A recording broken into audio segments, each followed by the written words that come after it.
एक रहस्य. आपल्या पूर्वजांच्या किल्ल्यावरील आपल्या अभ्यासिकेत विक्रमसिंग विचारमग्नतेनं चहाचे घोट घेत बसले होते. विक्रमचं त्याच्या पुतण्याशी नुकतं संभाषण झालं. विजय जगाच्या दुसऱ्या टोकावर राहत होता. विक्रम आपल्या 65 वर्ष वयाच्या मानाने अत्यंत सदृढ आणि निरोगी होते. त्यामुळे त्यांचं वय किमान 20 वर्षांनी कमी वाटत होतं. फक्त त्यांच्या डोक्यावरचे अस्ताव्यस्त पसरलेले दाट केस पांढरे झाले होते. विजयच्या आईवडिलांचा कार अपघातात मृत्यू झाला होता. विजय केवळ 15 वर्षाचा असताना विक्रमने त्याला शिक्षणासाठी अमेरिकेला पाठवलं. दर आठवड्याला ते विजयला फोन करत असत. तोही त्यांच्या फोनची आतुरतेने वाट पाहत असे. अगदी आजही विक्रमला विजयाच्या आईवडिलांच्या कारचा अपघात खरोखरच योगायोगाने झाला होता का, याविषयी साशंकता वाटत होती. ती समोरासमोरची धडक होती, परंतु आजतागायत ज्या ट्रकनं त्यांच्या कारला धडक दिली होती, तिचा चालक सापडला नव्हता. फक्त विजयच तेवढा या अपघातातून वाचला, कारण त्यावेळी तो त्या कारमध्ये नव्हता. परंतु खरं तर त्यांच्या डोक्यावरची टांगती तलवार त्यांनाच माहीत होती. तो धोका 15 वर्षापूर्वीपासूनच निर्माण झाला होता. त्यामुळे तर दिल्लीतील ऐशोआरामात असलेली अपार्टमेंट सोडून त्यांनी या किल्ल्यातील एकांतवासात राहणं पसंत केलं होतं. विक्रम हे अणुशास्त्रज्ञ होते. 10 वर्षापूर्वी ते जौनागडला आले होते. त्यावेळी त्यांनी आधुनिक तंत्रज्ञानाचा वापर करून किल्ल्याला तटबंदी बनवून घेतली होती. 500 वर्षापूर्वी त्यांचे पूर्वज त्या किल्ल्यावरून राज्य करत असताना तो किल्ला जसा अभेद्य होता, तसाच त्यांनी आताही त्याला बनवलं होतं. त्यांनी आपला लॅपटॉप समोर ओढून घेतला. पासवर्ड टाकून आपला मेलबॉक्स उघडला. त्यांची नजर एका विशिष्ट मेलचा शोध घेत होती. अखेरीस त्यांना तो सापडला. त्यांनी जवळजवळ 100व्या वेळी तो पुन्हा एकदा वाचला. त्यामधील अंगावर शहारे आणणारा मजकूर वाचल्यानंतर तेव्हाही त्यांचं रक्त गोठल्यासारखं झालं. तो मेल आल्यापासून त्या रहस्याविषयी विजयशी बोलावं असा विचार ते करत होते. पण त्यामुळे विजयच्या आयुष्यालाही धोका निर्माण झाला असता. ते रहस्य सांगणारच होते, परंतु योग्य वेळ आल्यावरच. फिरती खुर्ची गरकन वळवून तिकडीच्या बाजूला असलेल्या भल्या मोठ्या कमानीसारख्या खिडक्यांमधून त्यांनी बाहेर नजर टाकली. तेवढ्यात खूप खालच्या भागात दिसणाऱ्या कोणत्या तरी गोष्टीने त्यांचं लक्ष वेधून घेतलं. ते काय होतं? त्या रात्री अजिबात चंद्रप्रकाशही नव्हता. त्यांनी तो परिसर जाणीवपूर्वक कसोशीनं निहाळला. कसलीच हालचाल नव्हती. परंतु नंतर मात्र त्यांना ते दिसलं. प्रकाशाचे 2 बिंदू रस्त्यावरून किल्ल्याच्या दिशेने वर येत होते. विक्रम यांच्या कपाळावर आठ्या पडल्या. ते काय असू शकेल? त्यांचे थोडेच मित्र होते आणि पूर्वकल्पना न देता त्यांच्यापैकी कुणीही त्यांच्याकडे येत नव्हते. विचारांच्या तंद्रीत ते उठून उभे राहिले. त्यानंतर अचानक त्यांच्या काहीतरी लक्षात आलं आणि प्रवेशद्वाराकडे जाण्यासाठी ते अभ्यासिकेतून बाहेर पडले. टेकडीकडच्या त्या प्रकाशाने ते त्रस्त झाले होते. त्यांनी मुख्य दरवाजा उघडला आणि बाहेर पसरलेल्या रात्रीवर एक नजर टाकली. तिथं बस त्या मार्गाने गेलो किंवा आल्या तिथं भलत्या या मार्गानं गेलेलं किंवा आलेलं काहीच दिसत नव्हतं. विक्रम तसेच मागे वळले आणि मग मात्र ते जागच्या जागी थिजून गेले. सुरेख पद्धतीने देखभाल करण्यात आलेल्या हिरवळीच्या पलीकडे किल्ल्याची बाहेरची तटबंदी होती. 20 फूट उंचीची दगडी तटबंदी टेकडीच्या बाजूला नागमोडी पद्धतीने वळसा घालून किल्ल्याभोवती बांधण्यात आली होती. त्या भिंतीतच एक भला मोठा दरवाजा होता आणि त्यावर मोठमोठे खिळे बसवण्यात आले होते. बाहेरच्या भिंतीपलीकडे जाण्याचा तो एकमेव मार्ग होता. तो दरवाजा कुलूपबंद होता आणि किल्ल्याच्या सुरक्षा यंत्रणेकडून त्याचं रक्षण केलं जात होतं. तो दरवाजा आता हळूहळू उघडला जात होता. गुळगुळीत दगडी मार्गावरून 5 सावल्या चोर पावलांनी आत आल्या. त्यांच्यापैकी एक सावली थांबली आणि प्रवेशद्वाराजवळ बाहेरून पडलेल्या प्रकाशासमोर आकृतीसारख्या दिसणाऱ्या विक्रम यांच्याकडे बोट दाखवलं.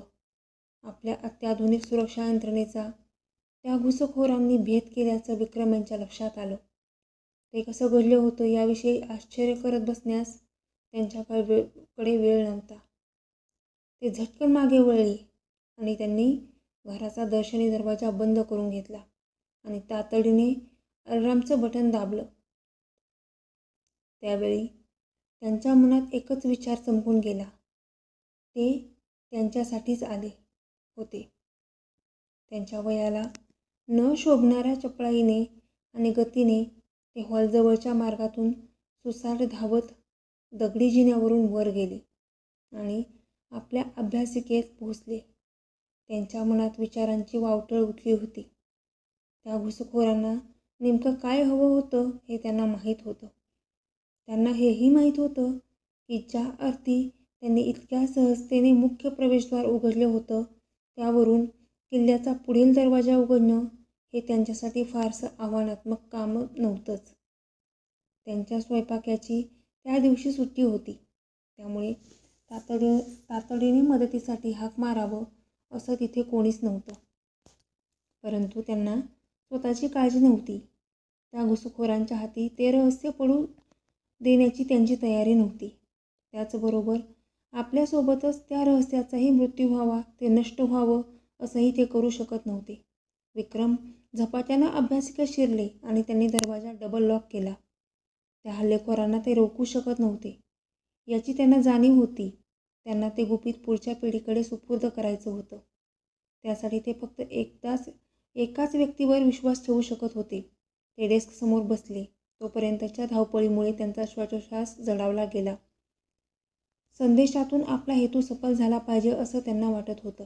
त्यासाठी कोणतीही चूक होता कामा नये हेही त्यांना माहीत होतं. आपल्या लॅपटॉपवर ते भयावह गतीनं काही शब्द टाईप करत होते. तेवढ्यात त्यांना जिन्यावर पावलांचा आवाज ऐकू आला. हल्लेखोर आपली उपस्थिती लपवण्याचा अजिबात प्रयत्न करत नव्हते. विक्रमनी आपण टाईप केलेले शब्द एकदा वाचले आणि पुन्हा एकदा त्याच्यावरून नजर फिरवली.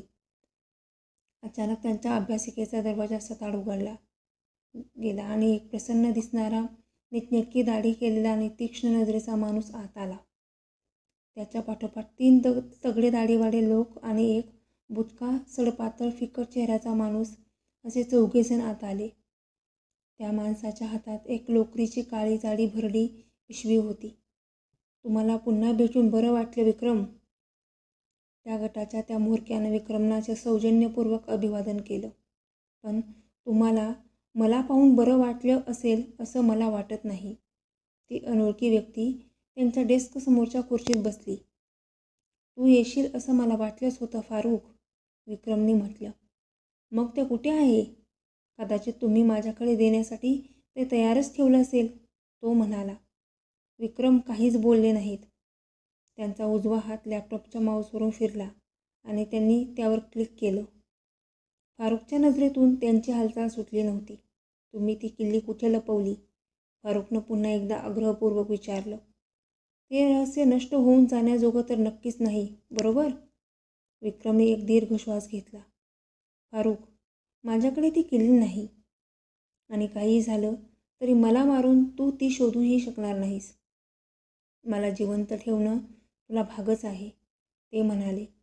लॅपटॉपवरून एक हलकासा मेल पाठवण्याचा आवाज आला. फारूकनं लॅपटॉप आपल्याकडे ओढून घेतला. विक्रमने त्याला रोखण्यासाठी काही हालचाली करण्याचा प्रयत्न केला, परंतु त्याच्या 3 विश्वासू साथीदारांनी तातडीने विक्रमना त्यांच्या खुर्चीला जखडून ठेवलं. फारूकनं क्षणभर त्या लॅपटॉपकडे पाहिलं आणि नंतर त्यानं माऊस हातात घेतला. काही मिनिटात त्या खोलीत एक जडशीळ शांतता पसरली. केवळ माऊसच्या क्लिकच्या आवाजाचा खेरीज काहीही ऐकू येत नव्हतं. लॅपटॉपवरून नजर काढत फारूकनं विचारलं, मला वाटतं तुम्ही ती किल्ली नुकतीच आमच्या ताब्यात दिली आहे. त्याने स्मित केलं. त्यामुळे काहीही झालं तरी तुम्ही आता निरुपयोगी बनला आहात. विक्रम यांच्या मनात एक प्रकारची पोकळी निर्माण झाली, परंतु त्यांनी तरीही उसनं अवसन आणत म्हटलं, तुला ती कधीच सापडणार नाही. तुला त्यासाठी कोड्याचे सगळे भाग मिळवणं गरजेचं आहे. म्हणूनच ते रहस्य गेली 2000हून अधिक वर्ष जसंच्या तसं राहिलं आहे. फारूकच्या चेहऱ्यावरून संशयाची लाट दौडत गेली. त्यानं खून केली आणि त्या फिक्कट चेहऱ्याच्या माणसानं आपल्या जाड्या भरल्या लोकरीच्या पिशवीतून धातूच्या काळ्या रंगाची कसली तरी वस्तू बाहेर काढली. त्याने ती फारुखच्या हातात दिली. फारुखच्या हातातील ती वस्तू पाहून विक्रमने औंढा गिळला. त्यांच्या आवाजात आता विव्हळपणा आणि दुःख होतं. त्यांनी आधारासाठी डेस्कच्याच कडा घट्ट पकडल्या होत्या. मला वाटतं की तुम्हाला हे काय आहे ते चांगलंच माहिती आहे. मला वाटतं की तुम्ही धार्मिक व्यक्ती आहात. देवानं वापरलेल्या प्राचीन शस्त्रासह मृत्यू येण्याचं भाग्य प्रत्येकाच्याच वाट्याला येत नाही, फारुख म्हणाला. त्यांना विरोध करण्याचं नियोजन आपण आधीच करून ठेवलं असतं तर किती बरं झालं असतं, असा विचार विक्रम अगदी तळमळीनं करत होते. परंतु आता काहीही करणे एवढा वेळ त्यांच्या हाती उरला नव्हता. आता खूपच उशीर झाला होता.